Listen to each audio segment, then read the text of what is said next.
Hello student, Rahul commerce education में आपका स्वागत है। आज एक नए टॉपिक के साथ मीनिंग ऑफ सेविंग, बचत का अर्थ।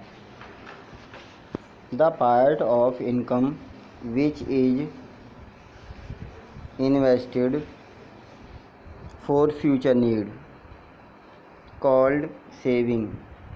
It is invested from a present income and used in future. The part of income which is invested, आय का वह भाग जो विनियोजित किया जाता है, जो जमा करके रखा जाता है। किसके लिए?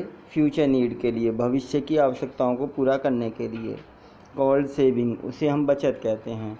तो आय का जो हिस्सा हम अपने भविष्य की आवश्यकताओं को पूरा करने के लिए रखते हैं वो हमारा सेविंग कहलाता है। It is invested from present income, यह वर्तमान आय में से विनियोग करके रखा जाता है, जोड़ कर रखा जाता है और इसका उपयोग हम करते हैं भविष्य में। बचत का अर्थ, बचत आय का वह भाग है जो भविष्य की आवश्यकताओं को पूरा करने के लिए किसी बैंक में, किसी व्यापारिक संस्था में विनियोग करके रखा जाता है। यह, जैसा कि हम पहले भी पढ़ चुके हैं, यह वर्तमान की आय में से विनियोग किया जाता है और इसका उपयोग भविष्य में आवश्यकताओं को पूरा करने में किया जाता है। जैसा कि हम देखते हैं कि एक व्यक्ति यदि 10,000 रुपये प्रति माह कमाता है तो इसका कुछ ना कुछ हिस्सा वह अपने भविष्य के लिए बचा कर रखता है। यदि उसने अपनी वर्तमान आवश्यकताओं पर 8,000 रुपये खर्च कर दिए हैं तो कहीं ना कहीं 2,000 रुपये वह अपने भविष्य के लिए भी सुरक्षित रखता है, चाहे उसे वो बैंक में जमा करे या फिर किसी व्यापारिक संस्था में विनियोग कर दे। बैंक में जमा करने के बाद उसे आय के रूप में ब्याज की प्राप्ति होगी और किसी व्यापारिक संस्था में विनियोग करने के बाद उसे लाभांश के रूप में लाभ की प्राप्ति होती है। तो इस प्रकार जो हमारी बचत है वो हमारा भविष्य के लिए हमारी आवश्यकताओं को पूरा करने में प्रयोग की जाती है। नेक्स्ट टॉपिक हमारा है टाइप ऑफ सेविंग। सेविंग, बचत कितने प्रकार की होती है वो हमें समझना है। फर्स्ट ऑफ ऑल है to invest the amount in production of the things, किसी वस्तु के निर्माण करने में, उसके उत्पादन करने में विनियोग की गई राशि। यदि कोई व्यक्ति अपनी बचत को किसी वस्तु का निर्माण करने में विनियोग करता है, उसमें लगाता है, तो उस वस्तु के विक्रय से प्राप्त होने वाली जो राशि है वह उसकी आय कहलाएगी। तो उसने अपने बचत का जो प्रयोग किया है वो उत्पादन कार्यों में किया है।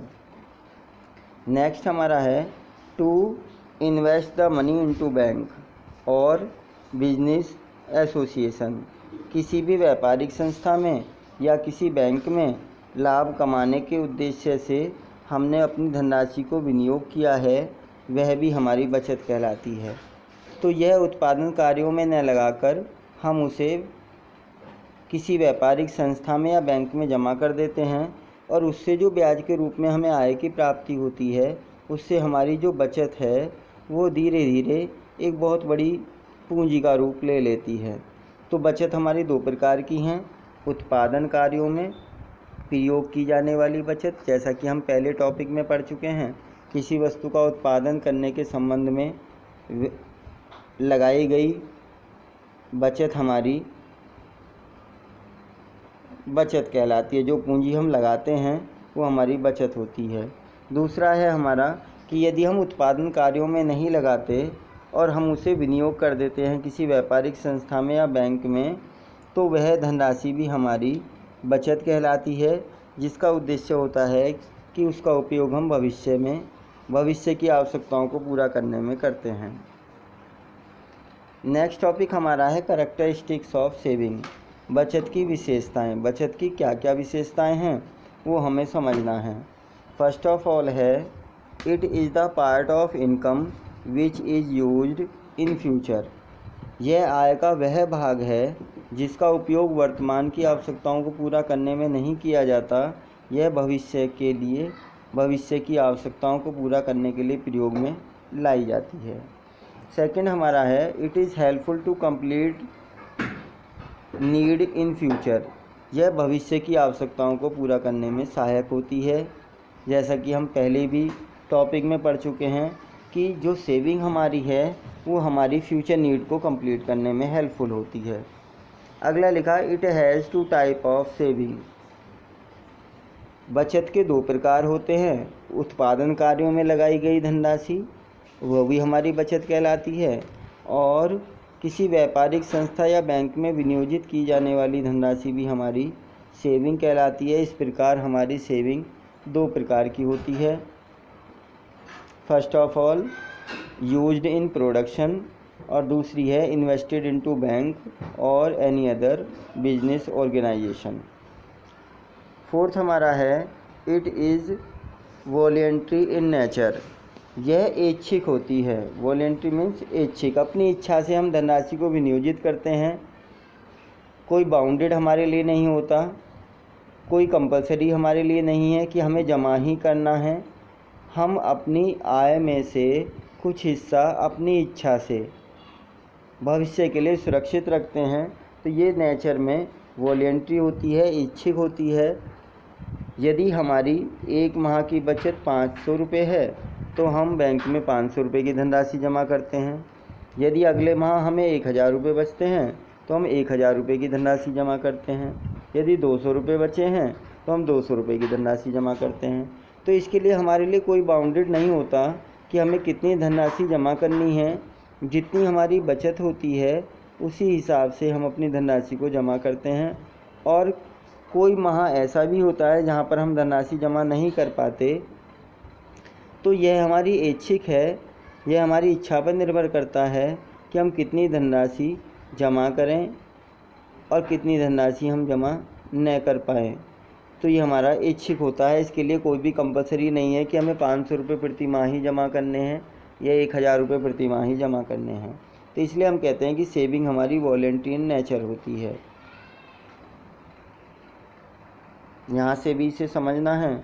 आय का एक भाग होना, फर्स्ट ऑफ ऑल है it is the part of income.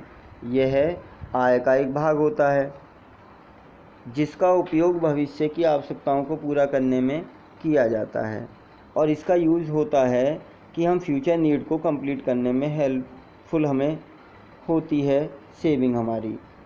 अगला हमने लिखा है कि बचत दो प्रकार की होती है। जैसा कि हम पहले भी डिस्कस कर चुके हैं कि बचत हमारी दो प्रकार की है। उत्पादन कार्यों में लगाई गई धनराशि भी हमारी बचत है, और बैंकों में या व्यापारिक संस्थाओं में जमा की गई धनराशि भी हमारी बचत होती है। यह ऐच्छिक होती है, अपनी इच्छा पर निर्भर करता है कि हम कितनी धनराशि बैंक में जमा कर रहे हैं। इसे एक एग्जाम्पल के थ्रू समझना है जिससे हम क्लियर कर पाते हैं कि हम कौन सी धनराशि को बचत मानते हैं। जैसा कि एग्जाम्पल में दिया हुआ है, monthly income of a person 20,000। एक व्यक्ति की जो मासिक आय है, जो उसकी इनकम है, वो 20,000 रुपये है। ही स्पेंट ऑन क्लॉथ, वह कपड़ों के क्रय करने पर कपड़ों पर वह करता है 2,000 रुपये। ऑन एजुकेशन 4,000, वह अपनी शिक्षा पर खर्च करता है 4,000। हाउस होल्ड एक्सपेंसेस 5,000, वह अपने घर के खर्चों पर खर्च करता है 5,000 रुपये। और ही इन्वेस्टेड 5,000 रुपये इनटू बैंक, और 5,000 रुपये बैंक में जमा करता है। तो अपनी इनकम में से 20,000 रुपये में से उसने जो यूज़ किया है वो 2,000, एजुकेशन पर 4,000, हाउस होल्ड एक्सपेंसेस के 5,000 के हैं, और इन्वेस्टेड इनटू बैंक, बैंक में जो जमा धनराशि है वो उसके 5,000 है। तो इन्होंने लिखा the amount of 11,000 is called his expenditure. जो 11,000 रुपये की धनराशि है उसकी, वो उसके व्यय कहलाते हैं। क्यों व्यय कहलाते हैं? क्योंकि आपको पता है कि 11,000 रुपये उसके वर्तमान आवश्यकताओं को पूरा करने में, प्रेजेंट नीड को पूरा करने में खर्च किए गए हैं, इसलिए वो हमारे एक्सपेंडिचर हैं। और 5,000 रुपये की जो धनराशि उसने बैंक में जमा की है वो उसकी सेविंग कहलाती है। क्योंकि आपने इसकी कैरेक्टरिस्टिक्स में और मीनिंग में पढ़ा है कि the part of a income which is invested into bank और other business organisation is called saving. जो बैंक में या अन्य किसी व्यापारिक संस्था में जमा की जाती है धनराशि, वो उसकी सेविंग कहलाती है, इसलिए 5,000 रुपये उसकी सेविंग कहलाएगी। उदाहरण द्वारा स्पष्टीकरण, जिसे हमें यहाँ से भी समझना है। एक व्यक्ति की मासिक आय 20,000 रुपये है, इस पर हम डिस्कस कर चुके हैं। वह अपने कपड़ों पर 2,000 रुपये, 4,000 रुपये शिक्षा पर और 5,000 रुपये घर खर्च पर खर्च करता है, जबकि 5,000 रुपये बैंक में जमा करता है। तो 2,000 प्लस 4,000 प्लस 5,000, तो 2,000, 4,000 और 5,000, तो 2 और 4 6 और 5 11, तो 11,000 रुपये का जो खर्चा है वो उसकी वर्तमान आवश्यकताओं पर किया गया है, इसलिए वो हमारा व्यय कहलाता है। और 5,000 रुपये जो उसने बैंक में जमा किए हैं वह धनराशि उचित बचत कहलाएगी, क्योंकि इसका उद्देश्य क्या है? इसका उद्देश्य है भविष्य की आवश्यकताओं को पूरा करना। तो इस प्रकार हमने बचत का अर्थ, बचत के प्रकार और उसके उदाहरण और बचत की विशेषताओं को उदाहरण सहित समझा। तो दोस्तों, यदि आपको यह वीडियो अच्छी लगी हो तो ऐसी ही वीडियो आगे पाने के लिए चैनल को सब्सक्राइब करें, वीडियो को लाइक करें तथा ज़्यादा से ज़्यादा अपने दोस्तों में शेयर करें। धन्यवाद।